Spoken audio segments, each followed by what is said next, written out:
Namun Jessica hanya menjalani hukuman 8 tahun penjara, saudara. Kita bahas bersama dengan pakar hukum pidana, Mas Heri Firmansyah yang telah bergabung bersama kami di Kompas Malam. Selamat malam, Mas Heri. Selamat malam Mas Yaser, Ini salam. jadi perbincangan hingga malam ini terkait dengan Jessica Wongso yang akhirnya bebas bersyarat begitu. Ini kalau kita lihat ini kan Jessica ini kan mendapatkan remisi total ada 58 bulan 30 hari dan hanya menjalani hukuman 8 tahun penjara. Jadi menurut Anda ini bebas bersyaratnya ini sudah sesuai aturan atau loh kok terlalu cepat? Iya, kalau kita bicara dari sisi normatif Mas Yaser, Heeh. itu memang sejalan dengan aturan undang-undang ya. Ada hak dari narapidana, jadi bukan hanya hak tersangka, hak terdakwa, tapi terpidana juga punya hak. Termasuk misalnya mengajukan peninjauan kembali. Tapi di Undang-Undang Nomor 22 tahun 2022, Mm-mm. dan Peraturan Menteri Hukum dan HAM 16 tahun 2023 itu diatur salah satunya adalah pembebasan bersyarat atau PB yang kita bahas sekarang ini ya. Syaratnya untuk bisa mengajukan PB itu adalah misalnya berkelakuan baik tadi ya, kemudian juga mengikuti proses pembinaan yang sudah dilaksanakan di lapas, tertib dia melakukan hal itu, dan juga terjadi penurunan tingkat resiko. Itu poin di pasal 10. Kita harus memperhatikan hal itu. Nah, dan sudah menjalani 2/3 masa pidananya. Nah, dalam konteks bahwa secara normatif sudah dilaksanakan, mungkin iya. Tapi Mm-mm. yang menjadi persoalan adalah pasti pertanyaan besarnya untuk skala kasus yang kemudian yang dibidik kemarin di kasusnya Jessica Wongso ini kan ancaman pidananya juga tidak kecil ya.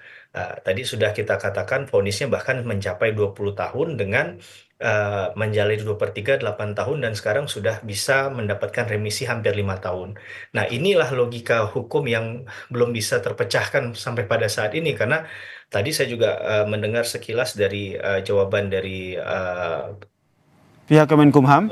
ya Kemenkumham itu kan disampaikan mungkin hanya berkelakuan baik hanya dalam tataran itu. Nah, ini kan masih absurd ya menurut saya Mm-mm. kelakuan baik apa yang dilakukan karena ini perlu dibuka seterang-terangnya ke publik, bukan hanya untuk Kak Jessica saja kan diperlukan PB ini, tapi juga narapidana yang lain juga punya akses dan harusnya memiliki katakanlah hak yang sama untuk memperoleh katakanlah PB tadi. Oke, ini maksud Anda masih absurd ini apa? Ya, tadi dalam konteks berkelakuan baik ini kan terjemahannya bisa panjang tafsirnya, Mas. Mm-mm. Mas bisa mengatakan tindakan A, misal memberikan donor darah itu sudah berkelakuan baik, misalnya kan. Sedangkan dalam konteks itu, apakah kemudian ada disebutkan secara terukur, secara Mm-mm. tepat, tindakan-tindakan apa yang masuk kategori dalam misalnya berkelakuan baik tadi, serta program apa saja yang sudah dilaksanakan oleh Jessica. Ini mau tidak mau harus dijelaskan ke publik karena mengingat bahwa kasus Mm-mm. ini sangat menyita atensi publik di tahun 2016 awal saat itu ya, Mas. Jadi menurut Anda mendorong agar pihak Kemenkumham ini menjelaskan secara detail begitu apa alasannya sehingga Jessica Wongso yang harusnya 20 tahun penjara ini akhirnya mendapatkan remisi yang cukup banyak begitu 58 bulan 30 hari dan akhirnya bisa bebas bersyarat. Ya menurut saya itu rasio yang masuk akal. Ini memang kewenangan. Saya tadi katakan sudah memang ada di aturan undang-undang. Mm-mm. Tapi ini mendapat jadi pembelajaran publik juga.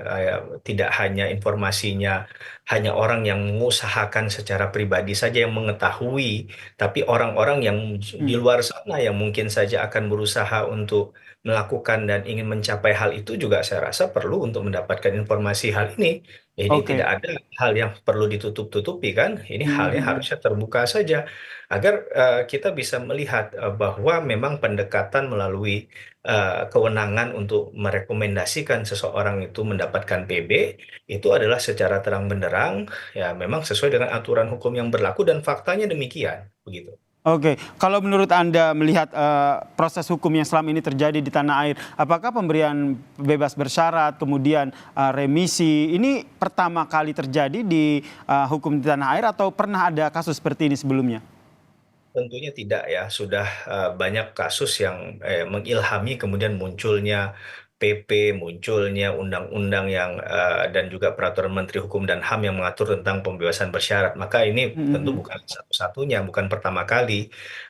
Mas Yasir, kita juga masih ingat kasusnya kalau saya tidak salah Antasari Azhar ya, itu juga pernah mendapatkan PB memang di bawahnya Jessica sekitar 53 bulan 20 hari.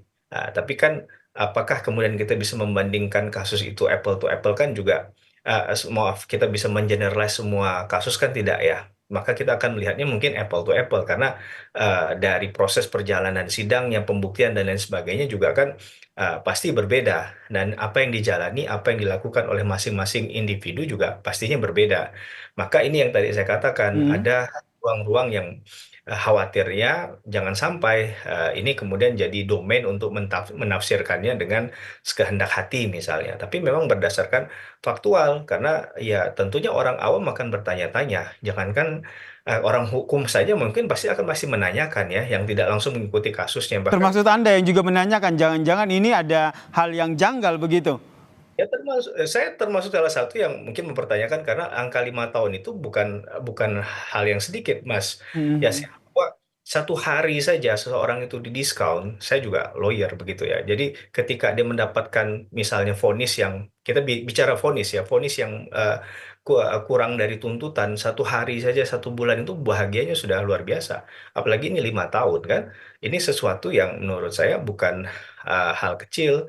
Hal Mhm. sepele memang menguntungkan bagi Jessica tentunya. Tentu ini harapan Jessica yang kemudian disampaikan oleh pihak kuasa hukum juga.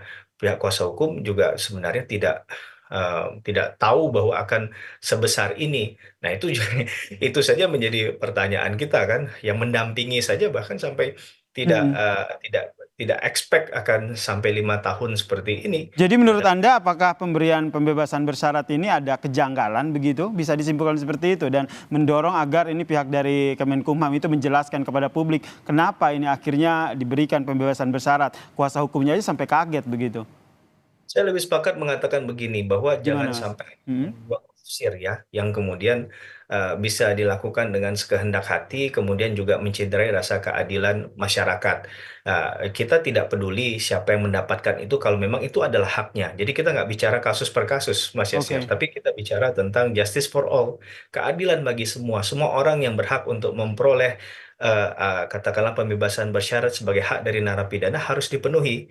Jangan sampai nanti ada yang mengajukan, tapi ternyata tidak kunjung turun PB-nya atau PB-nya seakan-akan berlarut-larut dalam prosesnya, atau ya tadi harusnya bisa mendapatkan haknya penuh Mhm. menjadi tidak penuh. Itu saja. Nah, jadi kita tidak kemudian menyoal mengapa dia harus mendapatkan PB, kemudian mengapa sebesar itu PB-nya. Itu ya hak dari Oke. masing-masing orang. Cuman pertanggungjawaban dalam hal akuntabilitas, transparansi dalam mengelola satu kebijakan, apalagi kebijakan hukum, ini saya rasa penting untuk diberikan pengawalan, untuk dijelaskan ke publik agar publik tidak kemudian punya pandangan Jangan negatif. sampai salah tafsir begitu ya, yang akhirnya memberikan presiden buruk buat Kemenkumham begitu ya, ini yang kita khawatirkan begitu. Kita nantikan ya apakah nanti ke depannya akan ada penjelasan lebih detail lagi gitu dari pihak Kemenkumham terkait dengan Jessica Wongso yang diberikan pembebasan bersyarat ini. Terima kasih pakar hukum pidana Mas Heri Firmansyah atas perspektifnya terkait dengan kasus ini. Salam sehat Mas Heri. Dan saudara